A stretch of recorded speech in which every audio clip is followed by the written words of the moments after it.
Sterling Vanderwalt stepped out of a luxury restaurant like the world belonged to him. Cream cashmere coat, $4,000 wine, a wife in a red, shining dress, a son in a white suit already recording for TikTok.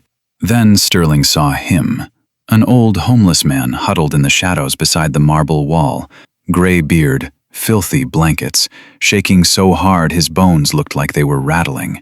No sign, no begging, just existing in a place rich people didn't want to see. And that's when Sterling decided to turn cruelty into entertainment. He reached into his pocket, pulled out a fistful of coins, and with a thin smile said, "Work for it." Then he wound up and threw the coins straight at the old man's face. Metal smacked skin. Coins scattered across the frozen pavement. The old man flinched, hands up, a single tear cutting through the grime. Sterling's wife smirked. His son laughed harder, because the video was going to blow up. Sterling thought that moment proved one thing: power belongs to people like him. But what Sterling didn't know, what he couldn't possibly imagine, is that the homeless man he just humiliated wasn't powerless at all. Because that old man was holding a secret that would destroy Sterling's entire life, and by tomorrow morning, Sterling would learn the most expensive lesson of his career. Stay with me, because this story isn't about coins. It's about what happens when you throw your humanity away and hit the wrong man. In America, we are taught that wealth is a virtue, that the number in your bank account is a direct reflection of your character, your work ethic, your worth as a human being. We hold titans of industry up as gods and look at the destitute as failures who didn't try hard enough. But there's a funny thing about money. It acts as a magnifying glass. If you're a good person, it makes you better. You build hospitals, you feed the hungry. But if you're rotten to the core, money just gives you a bigger stage to display your cruelty. Sterling Vanderwalt was a man with a very big stage. He was a hedge fund manager who specialized in distressed assets, which is fancy talk for a vulture who feasts on dying companies. He didn't build things, he stripped them for parts. And tonight, he was celebrating another successful acquisition that put 2,000 factory workers out of a job just before Christmas. Did you see the look on that waiter's face when I sent back the 82 Bordeaux? Too oaky. I mean, honestly, if you're going to charge $4,000 a bottle, it better sing to me. Beatrice. Oh, stop it, darling. You terrified the poor boy. Besides, the truffle risotto more than made up for it. Chad, sweetheart, put the phone away. The valet is bringing the car around.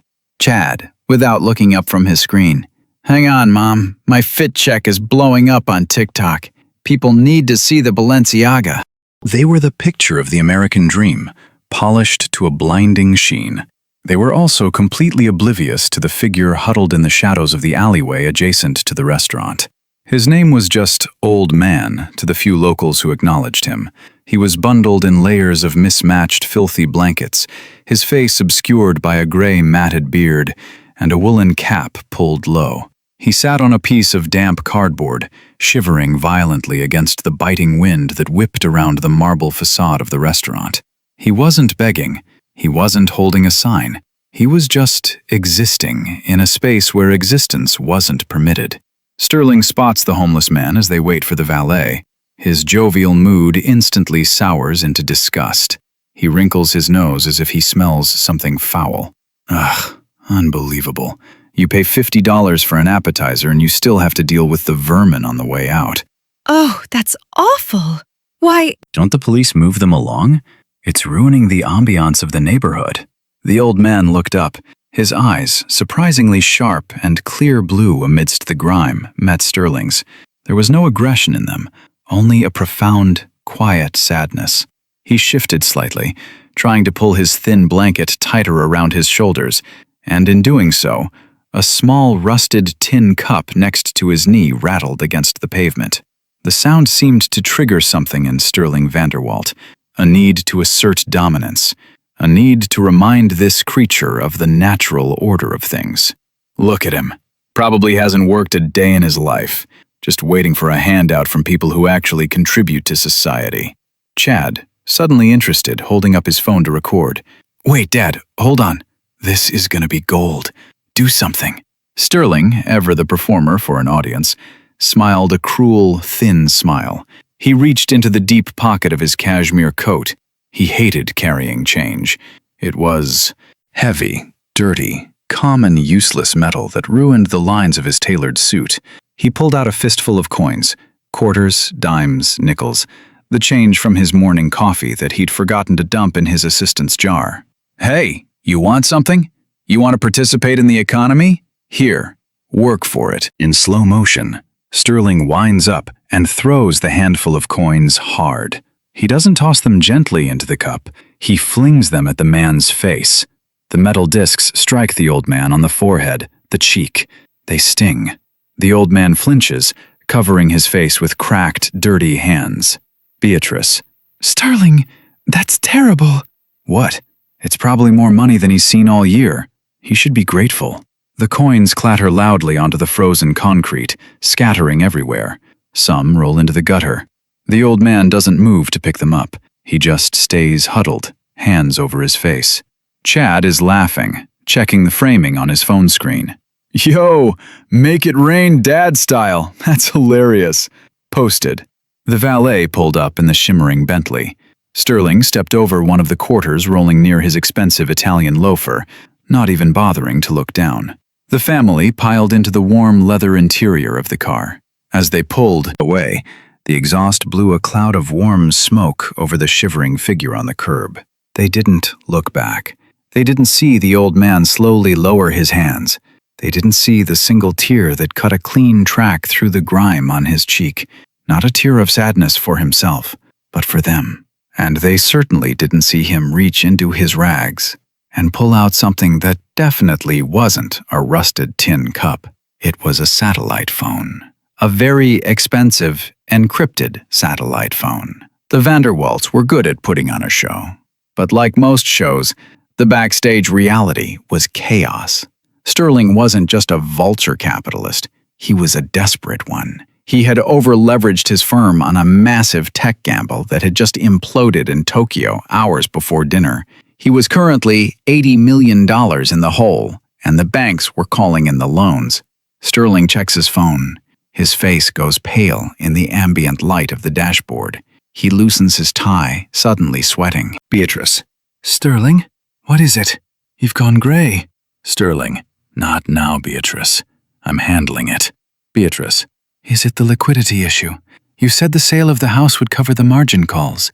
Sterling. It will. The closing is tomorrow morning at 9 a.m. sharp. Some eccentric recluse buying through a blind trust.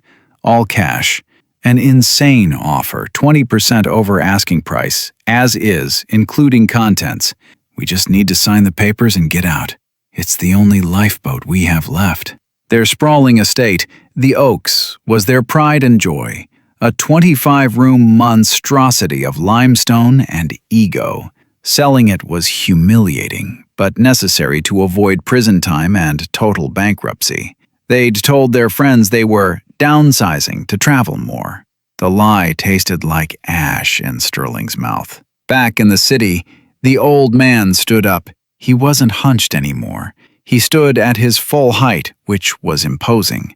He wasn't shivering. His name was Elias Thorne, and 20 years ago, he was Sterling Vanderwalt, only smarter, faster, and infinitely richer. He had built an empire in software, retired at 40, and had everything a man could want. Then his wife Sarah got sick, ovarian cancer. It was swift and brutal. All his billions couldn't buy her a single extra day. On her deathbed, she made him promise. Elias, she had whispered, don't let the money turn your heart to stone. Go out there, see people, really see them, find the good ones. After she died, Elias disappeared. He handed the reins of his company to a board of directors and walked away. For 5 years, he had periodically gone undercover, living on the streets of different cities for a week at a time, dressed in rags, testing humanity. He was looking for kindness. He was looking for Sarah's legacy. Tonight, in Sterling Vanderwalt, he found the opposite. Elias stands on the corner, A black, nondescript sedan pulls up. A young man in a suit jumps out, holding a thick wool coat and a garment bag. Mr. Thorne, are you all right, sir? It's 10 degrees out here. Elias Thorne. His voice is deep, resonant, and authoritative. Gone is the raspy silence of the homeless man. I'm fine, David. Did you execute the buy order on Vanderwalt's firm? Yes, sir. As soon as the Tokyo market opened. We acquired the majority debt position 20 minutes ago. You effectively own his company. Elias Thorne. Good. And the real estate transaction? All set for 9 a.m. tomorrow. The blind trust paperwork is ironclad. He has no idea you're the buyer. He thinks he's being saved. Elias Thorne, looking down at the scattered quarters on the sidewalk. He's about to learn that salvation has a price. Pick those up, David. Every last cent. The next morning, the Vanderwalts were running on adrenaline and espresso. They had to be out. By noon. The closing was taking place in Sterling's mahogany-paneled home office. Sterling sat across from 3 lawyers in expensive suits representing the mysterious buyer. Sterling was sweating again, tapping a gold pen nervously on the desk. Let's just get this done, gentlemen. My time is valuable. The wire transfer is ready? The funds are in escrow, Mr. Vanderwalt, pending signature and handing over of keys. Sterling signed the deed with a flourish, desperate to secure the lifeline. He felt a profound sense of relief wash over him. He'd survived. He'd lost the house, but he'd kept his skin. He could rebuild. He could run the same scam again. Sterling, standing up, forcing a jovial tone. Excellent. Well, tell your client he's got a hell of a property. The wine cellar alone is worth the price of admission. Now, if you'll excuse me, my wife is probably having a meltdown over the china packing. Actually, Mr. Vanderwalt, our client is on his way to take immediate possession. He wishes to inspect the property before you depart. Sterling. Inspect? It was an as-is sale. What's there to inspect? Who is this guy anyway? Some Silicon Valley nerd? A Russian oligarch? The sound of a heavy vehicle crunching up the gravel driveway. Sterling looks out the window. It's not a Bentley or a Ferrari. It's a massive, custom-built armored SUV, blacked out completely. The front door of the mansion opened. Beatrice was in the foyer, directing movers carrying a Louis XIV chair. Chad was slumped on a packing crate, still scrolling TikTok. The door to the SUV opened. Elias Thorne stepped out. He was unrecognizable from the night before. He was clean-shaven, revealing a jawline like granite. He wore a bespoke charcoal suit that cost more than Chad's car. His silver hair was perfectly coiffed. He looked like a Roman senator who had just bought the Colosseum. But the eyes were the same. Those piercing, sad, blue eyes. My God, who is that? Sterling hurried into the foyer, ready to put on his best master of the house act one last time for this billionaire savior, extending a hand, beaming with fake charm. Ah, you must be the buyer, Sterling Vanderwalt. Welcome to the Oaks. A pleasure to finally meet the man with such exquisite taste. Elias doesn't shake the hand. He just stands there in the grand foyer beneath the crystal chandelier, looking at Sterling. He looks at Beatrice. He looks at Chad. He lets the silence stretch until it becomes excruciating. Elias Thorne, his voice echoing slightly in the cavernous space. Mr. Vanderwalt. Mrs. Vanderwalt. Sterling, dropping his hand, confused by the coldness. I'm sorry, have we met? You look vaguely familiar. Elias Thorne. We met last night, outside l'Orangerie. Sterling freezes. His brain tries to compute this information. He thinks back to the restaurant, the wine, the cold, the alley. He laughs nervously. I don't follow. I was at dinner with my family last night. Yes, you had the 82 Bordeaux. You sent it back. And on your way out, you encountered a vermin, an eyesore. A slow dawn of horror breaks over Beatrice's face. She puts a hand over her mouth. Chad looks up from his phone, sensing the shift in energy. Sterling stares, his arrogant smile twitching into a grimace of disbelief. Wait, no, that's impossible. That bum? That bum. My name is Elias Thorne. The name hit Sterling like a physical blow to the gut. Elias Thorne, the software legend, the ghost, the man whose net worth made sterlings look like pocket change. Mr. Thorne, I had no idea. It was dark. It was a joke, a misunderstanding. If I'd known it was you, sir, I would have... Cutting him off, his voice ice cold. You would have what? Treated me like a human being? Because I had money? That is exactly the problem, Sterling. You only see value in what you can extract from people. And you wanted content for your social media? You wanted to make it rain? Elias reaches into the pocket of his tailored suit. He pulls out a velvet pouch. He upends it into his palm. It's the quarters, dimes, and nickels, the exact change Sterling threw the night before. Elias holds his hand out. $3.85. That was the price of your humanity last night. With a flick of his wrist, Elias tosses the coins onto the polished marble floor of the foyer. The sound is deafening in the silence. They scatter, spinning and rolling, just like they did on the cold concrete. One quarter rolls right to Sterling's expensive Italian loafer and stops. Keep it. You're going to need it. Look, Elias, Mr. Thorne, I apologize, sincerely. It was out of character. But the deal is done. The house is sold. The money is wired, right? We're square. The house is sold, yes. This house is mine. Now, you have exactly 1 hour to remove yourselves and your personal effects from the premises. Anything left after 60 minutes belongs to me. Beatrice. 1 hour? But the movers aren't done. Our clothes!